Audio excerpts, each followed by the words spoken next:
تو آپ کا منترا کیا ہے؟ جی بہت بہت شکریہ.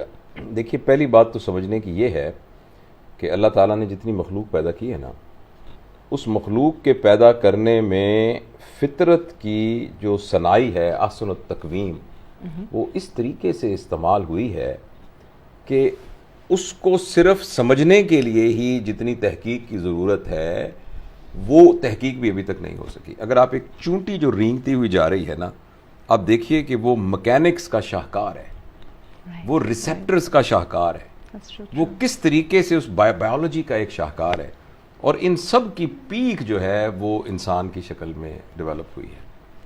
یہاں ایک بات بڑی زبردست ہے سمجھنے کے لیے کہ باقی تمام جانداروں کی زندگی کا جو ڈائمینشن ہے پریڈومیننٹ، وہ ہے فزیکل ڈائمینشن.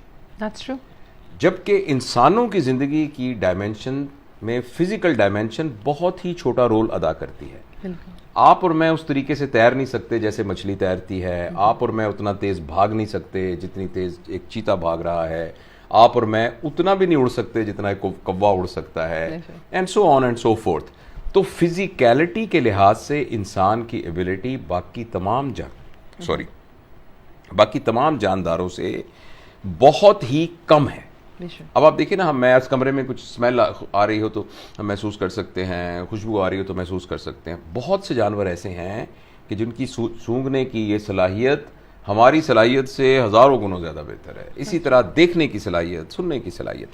تو اس کا مطلب یہ ہوا کہ پھر احسن تقویم میں انسان سپیریئر کیسے ہوا باقی تمام جانداروں سے؟ وہ اس لیے سپیریئر ہوا کہ فزیکیلٹی کو صرف 25% ویٹیج دیا گیا ہے. The rest 3 of the dimensions are: number 1 ہمارا انٹلیکٹ، نمبر 2 ہماری ایموشنالٹی، اور اس سے بڑھ کر ایک اور چیز دیکھیں، انٹلیکٹ اور ایموشنالٹی میں شیئر کرتے ہیں جانور بھی ہمارے ساتھ.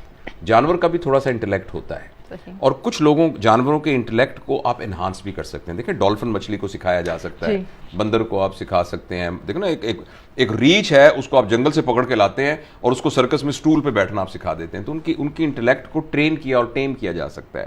تو کچھ نہ کچھ ہوتی ہے انٹلیکٹ. اسی طرح کچھ نہ کچھ ایموشنالٹی بھی ہوتی ہے.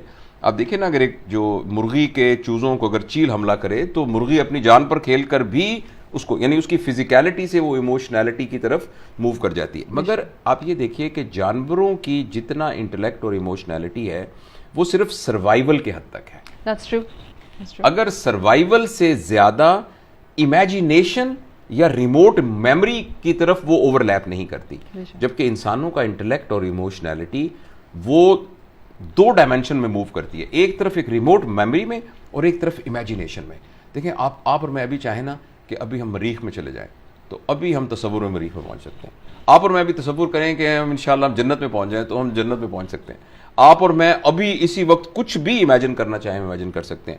تو یہ جو ایبلٹی انسان کے اندر ہے، یہ وہ ہے جس کی وجہ سے انسان سپیریئر ہو جاتا ہے باقی سب سے. لیکن جو میں آخری بات عرض کرنے جا رہا ہوں، اس میں انسان کے ساتھ کوئی اور جاندار شیئر نہیں کرتا.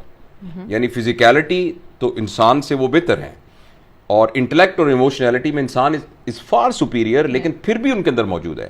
لیکن جو انسان کی چوتھی ڈائمینشن ہے وہ اس کی اسپرچویلٹی ہے. اور کوئی بھی جاندار انسانوں کے علاوہ شاید اسپرچویلٹی اس کے اندر موجود نہیں ہے. اچھا، جب ہم اسپرچویلٹی کی بات کرتے ہیں تو ہمارے ذہن میں شاید یہ آتا ہے کہ یہ کوئی مذہبی حوالے سے ہم گفتگو کر رہے ہیں. لیکن یہاں اسپرچویلٹی سے مراد یہ ہے کہ what is my purpose of life. جانور جانتا ہے وٹ، جانور جانتا ہے ہاؤ، انسان بھی جانتا ہے وٹ، انسان بھی جانتا ہے ہاؤ. ہاؤ کے بعد جو جرنی انسان کا وائی میں جانا چاہیے، انفارچونیٹلی وہ ہاؤ سے ہاؤ مچ کی طرف ڈائیورٹ ہو جاتا ہے. لیکن جو وائی کا آنسر ہے نا، وہ انسان کی اسپرچویلٹی کو ڈٹرمن کرتا ہے. تو میرے نزدیک جو ہماری زندگی ہے، اس زندگی میں جب تک ان چاروں ڈائمینشنز کے اندر ایک بیلنس نہیں ہوگا، اور گروتھ کی ڈیفینیشن ان چاروں ڈائمینشنز میں پیرلل گروتھ نہیں ہوگی، تو ہماری زندگی بے فائدہ ہے. اور بے فائدہ سے زیادہ میں بہتر لفظ اور میرے ذہن میں آیا ہے، وہ یہ ہے کہ انڈر یوزڈ ہے. لیکن آپ کا یہ جو موبائل ہے، سوری میں آپ کی بات کاٹ رہا ہوں، یہ آپ کا موبائل ہے، یہ موبائل پتہ نہیں پاکستان میں 2-2.5 لاکھ روپے کا آتا ہے، پتہ نہیں کتنے ڈالر کا امریکہ میں آتا ہوگا. اس میں آپ ایکسل کی فائلیں بنا سکتے ہیں، ورڈ کا آپ سارا ڈیٹا رکھ سکتے ہیں، اپنی پکچر گیلری بنا سکتے ہیں، اس پہ ہیلتھ کا ریکارڈ رکھ سکتے ہیں, اس میں بعض ہو سکتا ہے شاید آپ اپنا کوئی سافٹ ویئر لگا کر اپنا پلس آکسی میٹر بھی اس میں لگا سکتے ہیں. لیکن اگر آپ اس فون سے صرف فون کال کریں اور میسج کریں اور سیلفی کھینچیں تو ہمیں لوگ اسٹوپڈ کہیں گے.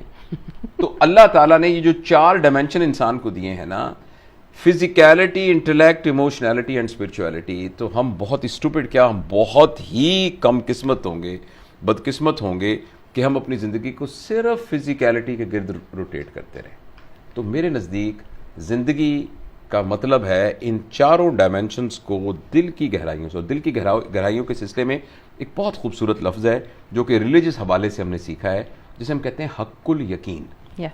ایک ہوتا ہے نا عین الیقین, آنکھ سے دیکھ لیا, یا ایک کوگنیٹو لیول پر ایک اللہ ہے, اللہ تعالیٰ موجود ہے, کوگنیٹو لیول پر موجود ہے.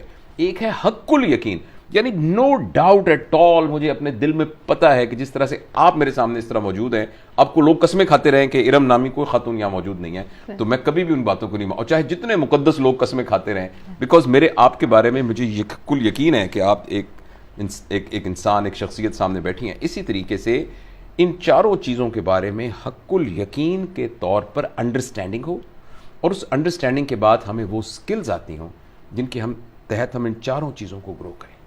اور جب یہ 4 ایکولی گرو کریں گی, this is real growth of the life. تو زندگی کو میں اس طرح سے دیکھتا ہوں. تو کیا یہ کہنا صحیح ہوگا کہ you are always trying to grow in all these 4 areas of life? All of us must try to grow in all these 4 areas.